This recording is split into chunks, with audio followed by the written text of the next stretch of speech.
Hello everyone, welcome to channel learn with ease. आज का topic है dissolution of a partnership fund, जिसमें हम सॉल्व करेंगे question number 44 chapter 7 TS Grewal की बुक से class 12 accounts. Online sessions, online classes के लिए आप मुझे इस नंबर पर व्हाट्सएप कर सकते हो अपना नाम और क्लास। अगर आप टीएस ग्रेवाल के साथ साथ डीके गोयल बुक को भी फॉलो कर रहे हो तो इसी चैनल की प्लेलिस्ट को क्लिक करो, आपको न्यू एडिशन के सॉल्यूशंस अपलोडेड मिलेंगे। साथ में ही कम्युनिटी सेक्शन में एमसीक्यूज मिलेंगे क्विज की फॉर्मेट में और एमसीक्यूज के सॉल्यूशन शॉर्ट्स में। तो बहुत कुछ है चैनल पर, विजिट द चैनल। अच्छा लगे तो शेयर और सब्सक्राइब जरूर करना। क्वेश्चन में 3 पार्टनर है एबीसी। प्रॉफिट शेयरिंग रेशियो 4:3:3 है। 1 अप्रैल 2023 की इनकी कैपिटल दी गई है 1,80,000 और 60,000। पूरे साल में फर्म को लॉस हुआ है 50,000 और तीनों पार्टनर्स की ड्रॉइंग से 10-10,000। 31 मार्च 2024 को ये फर्म को डिसॉल्व करना चाहते हैं, जिस टाइम पर इनके क्रेडिटर्स 24,000 और कैश इन हैंड 4,000। एसेट को बेचा तो पैसा मिला हमें 3 लाख रुपए और क्रेडिटर्स की पेमेंट 23,500 की है। तो आपको यहाँ पर रियलाइजेशन अकाउंट बनाना है। तो सबसे पहले बनाने के लिए रियलाइजेशन अकाउंट हमें क्या चाहिए? अगर एसेट बेची है तो एसेट कितने की है वो तो दिया ही नहीं है। उसको निकालने के लिए हमें बनानी होगी एक opening balance sheet, memorandum balance sheet. और उसके लिए भी हमको डाटा चाहिए कि कैपिटल बैलेंसेस क्या है। ये तो 1 अप्रैल 2023 के बैलेंसेस है।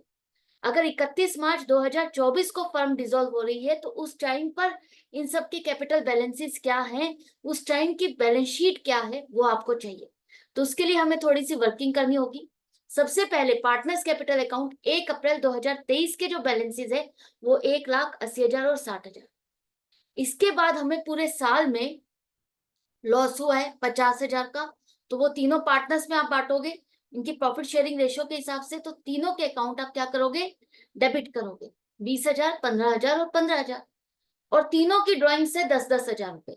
तो अब जो आपके पास क्लोजिंग बैलेंस आया ये 31 मार्च 2024 का आपके पास क्लोजिंग बैलेंस आ गया तीनों पार्टनर्स की कैपिटल का। एंड में लिखो टोटल। तो फर्स्ट ये आपकी वर्किंग हो गई तीनों पार्टनर्स के कैपिटल के बैलेंसेस। अब हमें चाहिए balance sheet, opening balance sheet चाहिए जब हम फर्म को डिसॉल्व करने जा रहे हैं। तो उस टाइम पर तीनों पार्टनर्स की कैपिटल बैलेंसेस आपके पास आ गए 70,000, 55,000 और 35,000। 1,60,000 टोटल कैपिटल है।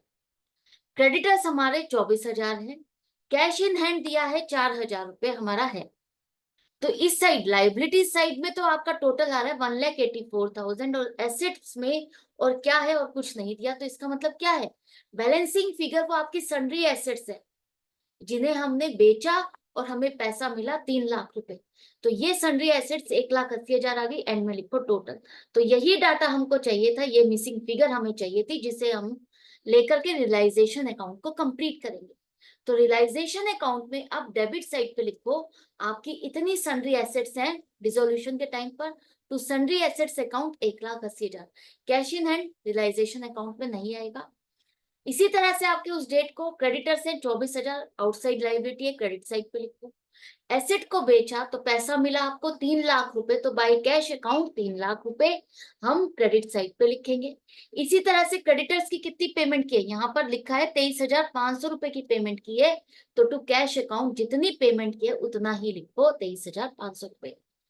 और कुछ भी नहीं है, कोई एक्सपेंस नहीं है और कुछ भी नहीं है। तो अब पॉइंट आ गया कि हम चेक करें हमें प्रॉफिट आ रहा है या लॉस आ रहा है।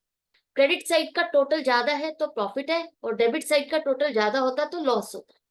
तो हमारा आ रहा है प्रॉफिट 1,20,500। तीनों पार्टनर्स में प्रॉफिट शेयरिंग रेशियो के हिसाब से बांटोगे तो तीनों के कैपिटल अकाउंट आप क्या करोगे? क्रेडिट करोगे। Realisation account debit to partners capital account. और ये आपका 1,20,500 आपने बांट दिया। एंड में लिखो टोटल। तो ये रियलाइजेशन अकाउंट आपका कंप्लीट हो गया विद वर्किंग्स। तो आई होप आपको अच्छे से समझ में भी आ गया कि कैसे आपको क्वेश्चन को अटेम्प्ट करना है, किस तरह से स्टार्टिंग चाहिए, क्या डाटा चाहिए था जो मिसिंग था, जिसे फाइंड करने के लिए आपको क्या क्या बनाना है। तो इसी तरह से प्रैक्टिस अपनी जारी रखना, मेरे साथ कनेक्टेड रहना। मिलेंगे हम नेक्स्ट वीडियो में नेक्स्ट क्वेश्चन के साथ। Goodbye and take care.